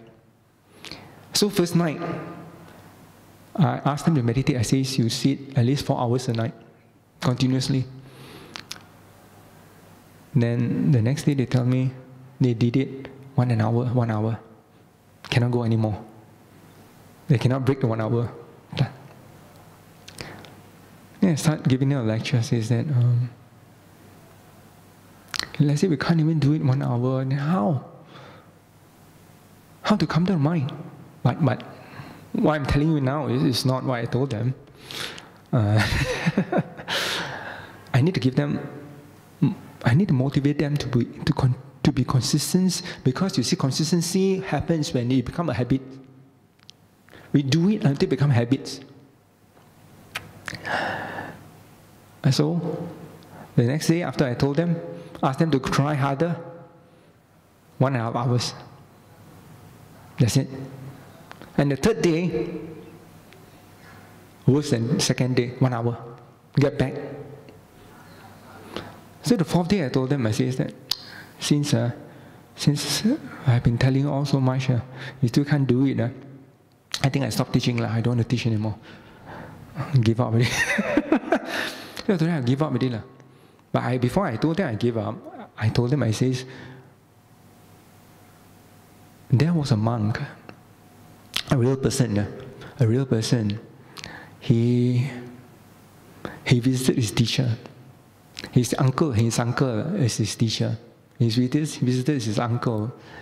And the time, the uncle wanted to encourage him to meditate, sit a long time. So the uncle told him that, he says that, told him an incident happened. He says that a layman come to see the teacher and then try to try to get some recognition from the teacher he want the teacher to recognize how good his meditation is. So he started to boast about his meditation. After the teacher listened to him, and he says that even dogs are better than some meditators, And the person started to get very annoyed. Then he says, why the dog is better than some meditators? Then the teacher says that, you see, I can tie my dog. You see the dog tie under the trees for many hours. You have no problem, you just sit under the trees for many hours. But the people claim that they can meditate very well. They can't even sit for an hour. So that layman, after heard that, because his ego had been hit badly by comparing with a dog. So what he did, he asked his friend to tie him inside the sala with a big pillar. And he told his friend, he said, you don't come and untie me until the next day. Because he's not happy, the teacher comparing him with a dog. So, but that night, he entered into deep samadhi. Because the pain is so much that he cannot bear the pain. It's so much the pain. The only way to escape, Buddha. He had to divert his attention from the pain to the words Buddha. Let's say any time he starts thinking of pain, he cannot take it anymore. So you have to use a way how to divert his attention from the pain to something else. So you have to recite Buddha very fast. Keep reciting as fast as possible like a machine gun. So because of that, when he do that, he want to escape from the pain, isn't it? He want to escape from the pain, but he used the Buddha as a tool to do consistency. Because when he do the Buddha very consistently, very quickly, and never break, you cannot break. Anytime you break, the pain is going to take over. And because of him doing that, the next day, he was so happy and go and bow to the teacher, and he thanked the teacher for comparing him with a dog. That's what really happened. And then my teacher, he told his cousin monk, younger monk, junior monk at that time, this story. And his the cousin monk did the same thing to himself. He asked somebody to tie him, not in the sala, in the forest. His name is Lumpu Tian. He was one of the famous monks in the forest of Kanchanaburi. And his stupa is still erected in Kanchanaburi now. Lumpu Tian. It's not there are a few Tian in Thailand. So this Tian, Lumpu Tian, is the one that in Kanchanaburi. He's another special monk. So whenever you want to get into deep samadhi, if let's say you try many days, he loses the samadhi and cannot get it back, then ask somebody to tie him in the forest. in the forest, without any shade, just in the forest, under the rain, under the shine, he doesn't care. And every time he do that, he get into deep samadhi. So what I'm telling you is, I'm not asking you to tie yourself under trees, but why I'm giving a comparison. You see, people can use, you have to be very creative of using different methods, different ways. Look at our temperament. What type of person we are. So they use that way to help themselves. So just now I was talking about the Samanera, isn't it? He did the same thing. So after he listened to me telling him this story, he asked his another Samanera friend to tie him up. And then the next morning he come to me, he says that, Ajahn, never ever happened before to me. He was so excited about it. He told me 5 times. 5 times. His buto. And then the buto start to get very deep into deep, like falling deep into a hole, a dark hole. Like going into the universe, a dark hole in the universe. And he got shocked. The experience of going out of this body, this worldly experience. Like we are experiencing about the world now. All of a sudden, you're not in the world anymore. You're going out from experience and never experienced it before that. With our eye, ear, nose, tongue, this body sensation that gives us experience is no more there. It turned off the sensory experience and get into somewhere that is totally new to him. And then he got shocked. Never have happened to him before. Then he came out from the experience. Then he grew again because of the pain. Cannot take the pain anymore. Then he get into it again. Then he got panic again. Came out 5 times. So he says he had been trying so hard for so many times, so many years of trying to meditate. He never get a good results. But the night got tied down willingly by his friend. He started to experience something that he never experienced before, which is beyond the experience that we can get from the 5 senses. So what I'm giving all this example is because to tell us that we have to be creative of what our practice. You can use Buddha or you can use the breath, but let's say things doesn't work, don't blame it's not the method, it's whether how consistent we are. So we find ways to help ourselves to be consistent. Just find ways to help ourselves. Different people might have different ways of how to be consistent in our practice. The more consistent it is, the better result it gets. If let's say we start to be able to differentiate the thinking and the one who knows, and then you see the whole meditation getting easier. But to do that, there's an easy way out. The easy way out is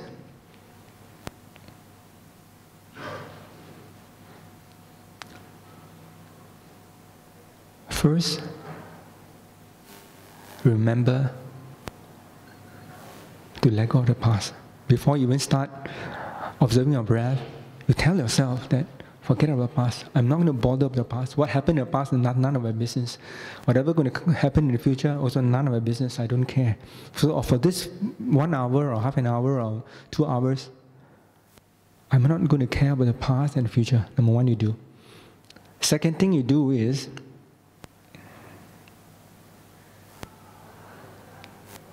like what Lumbucha like to say, you meditate not to attain enlightenment. Meditate not to attain anything. Meditate not to attain even jhana, not attain even arahanthood. No jhana, no arahanthood, nothing. No attainment in it. Why I say that? And why you know Lumbucha say that? Because all the monks, all the arahants, when they share the experience of their meditations, they all say the same thing. A person who experience enlightenment will not say they enlightened. They will not say that they are enlightened. Let's say you hear somebody says, "I think I enlightened last night." You better be doubtful about it. Why?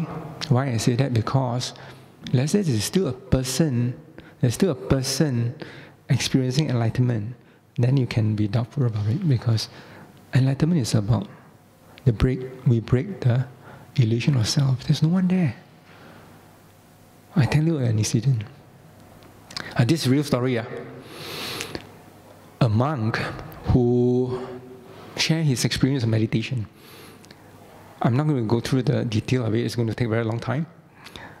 So, the first night when he sit in meditation, his first session of learning meditation, first time learning meditation. So the teacher asked him to go to a senior monk to learn meditation. The senior monk asked him to look at breath. When he sit, he observed his breath. He's very funny. He's the type of person that is very creative. He said, let's say I observe breath on just in front of my nose. It doesn't seem to work for me. So what he did is, he started to move his breath down to his tummy. So now his breath is in the tummy. It's not the rising and falling. He's not doing rising and falling, but he's just put his breath. He's pushing his breath slowly down from the nose to the throat and down to the tummy. So he's putting his attention there. But I'm not going through the detail. And that night, he experienced that. Actually, the experience he had was, he died. And he experienced death. And then he started to come back again. He come back to this world again. So it's just like he experienced the death and the new birth. So the next day, his teacher, he's actually preparing to go for Pindabat. But his teacher asked the Samanan to come and see him and says that, go and see the teacher now. So the teacher, he went to see the teacher asked him, so how was your meditation last night? Usually it doesn't happen that way. The teacher won't go and check on the monk. But this is a very special case. Because the teacher is Lumpudun Atulo. So his Lumpudun Atulo disciple was the one that I was talking about. So Lumpudun Atulo asked the disciple to go and see him in the morning to report to him what happened last night. So the student go to the teacher and tell the teacher, he says that, Lumpu, you check for me, I don't know what happened now. All of a sudden my Bhutto cannot go away. It Bhutto all the time. I can't even think of anything. I want to think of my family, I can't. I think of my girlfriend, I can't think of, I want to destroy also, I cannot destroy. Because now it's all the time Bhutto. You can't think of anything else. So he asked Lumpu, can you check me what happened to me now? Can you help to take away my Bhutto? Because I'm not normal now, I cannot think of anything else. So the Lumpudun closed his eyes and do some scanning. So the scanning took 10 minutes. After he finished the scanning, Lumpudun told him that, oh, you entered the stream. So he said, what entering the stream? Can you take away my take away the Bhutto? He said, cannot. You already entered, cannot take away. I cannot help you anymore. So he was like, he thought that is something that, he doesn't know that he's getting the deep concentration. Because he never meditated before, and doesn't understand the Dhamma, and never heard the Dhamma, never read in Dhamma books. In actual fact, this monk can't even read and write. Even until today, he's a very senior monk. He can only write his name. But this was what he experienced during the second day of ordination, the first day of ordination. So the first day of ordination, after the night, he can't think of anything else besides Bhutto. And then the next day, the first night, gone through the second night, the Lumpu told him, he says that, for tonight, since your Bhutto cannot go away, now you don't need to go and sit with the group. Because the person teach you, he can't even do it. So he says that, you go and sit alone. So he went to sit alone in his own kuti. So when he's sitting alone in his kuti, I'm going to cut everything short because it's a long thing. What he experienced at the end of the day is,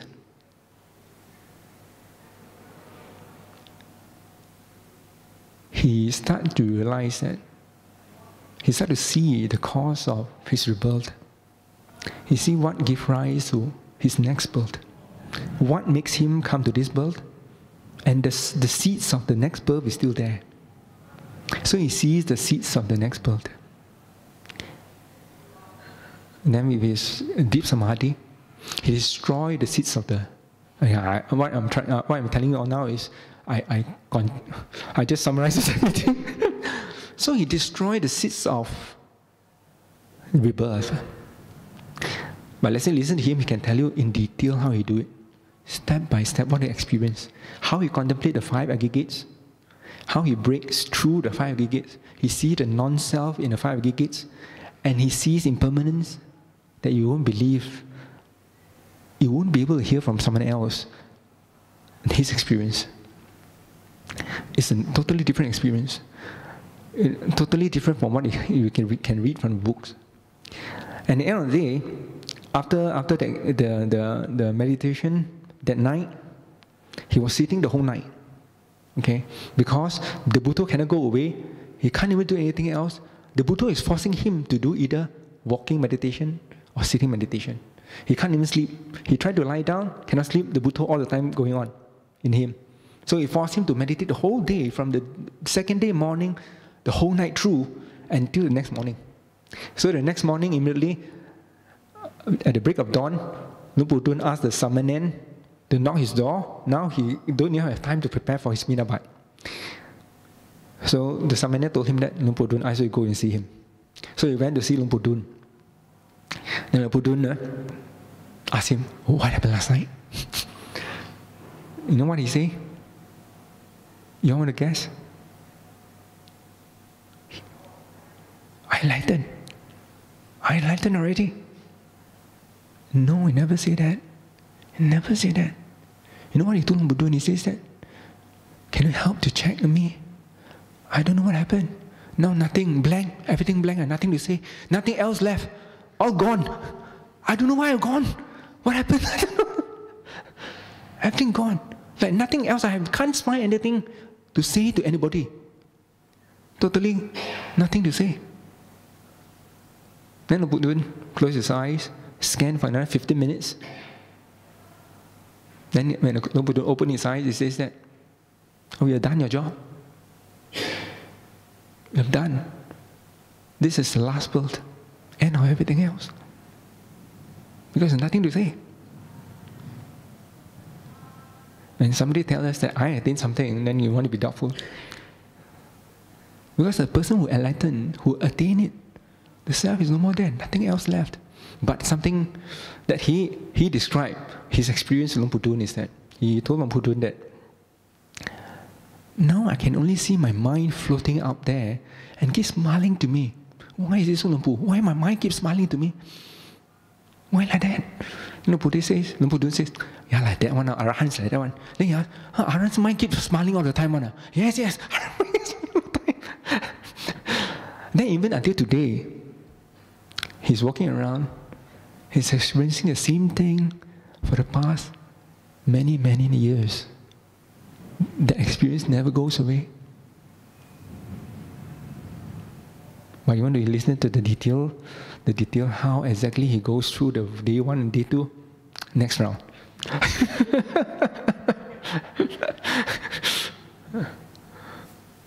He went very detailed, telling us exactly how he goes through it. But it's him, You cannot do like him, he's him.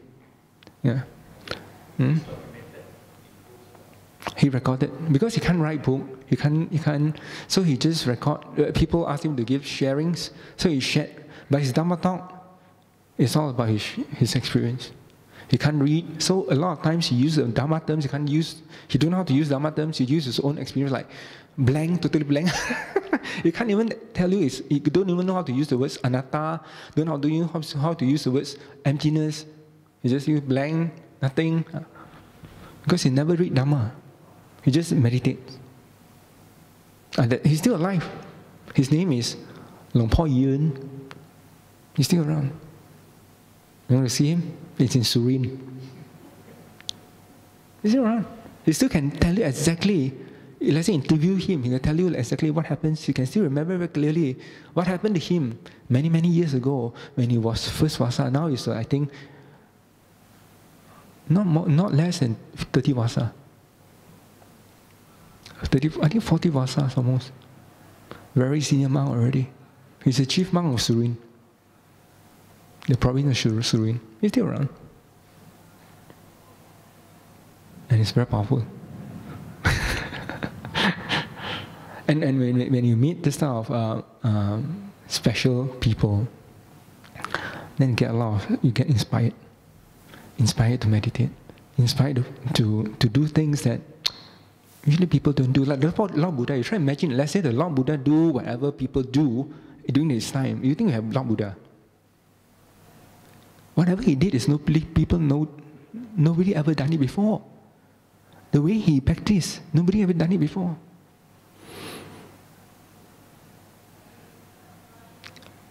So every one of us, we are unique in our own ways.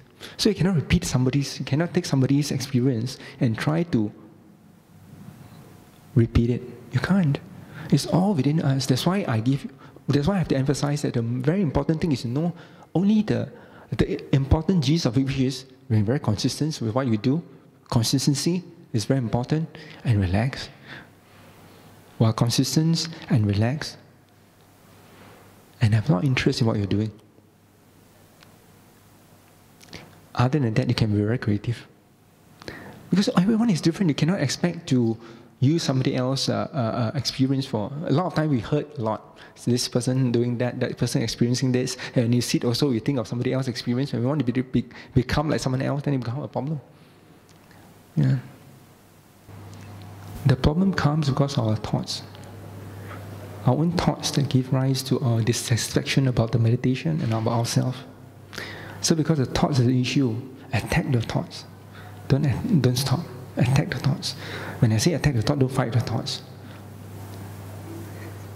Recognize the thoughts. Recognize that's the thoughts. How you do it is, for example, at first, when you start, you'll be observing your breath. Let's say, take an easy one. You're observing your breath, the in and out breath. And after a while, the mind starts to drift away. At first, you doesn't know. Then after a while, and then after a short while, you realize, oh, I am thinking. You start to realize, and there's a sentence arise in your heart, I am thinking. You have to remember the sentence of I am thinking, that's the thoughts. That's not your sati. Remember, the sati don't say anything. Sati can't say anything. Any sentence appeared during a meditation, all thoughts. You just have to remember that. So when the thoughts happen, you just have to push it away or stop the thoughts or fight with it. You just have to know there's the thoughts. And then you come the second thoughts. The second thought will be, why am I thinking? Why am I thinking? I'm supposed to be with my breath. And that's again another thoughts. Then you follow with another thoughts. Should I go back to the thoughts or should I watch my thinking? The third thoughts. So all these are thoughts. So the trick is just see the thoughts as thoughts. So you remember the only thing is that sati can't say anything. Any sentence appear in a meditation, all thoughts. So just watch the thoughts. And then you ask him, and then Bhante, when should I go back to my breath? That's also the thoughts. Remember, anything arises is thoughts. So let's say you keep talking, you just keep watching until it stops. You go back to the breath by itself. No matter how much you can say, you stop one day. You just stop after a while. Let's say you continue. Let's say you're so consistent in watching the thoughts. I guarantee in a short, not long time, you get very, very calm. Very, very calm. By just observing the thoughts. A lot of times we are so scared of thoughts. We dare not watch the thoughts. But watch the thoughts is not, you have to know the tricks of how to watch the thoughts, which is every sentence come out, thoughts. Then it's right. Let's say you get involved in the thoughts, then gone. You have to be very clear. No sentence can appear. Every sentence is thoughts. So you just have to train. This is more of training. Training become perfect.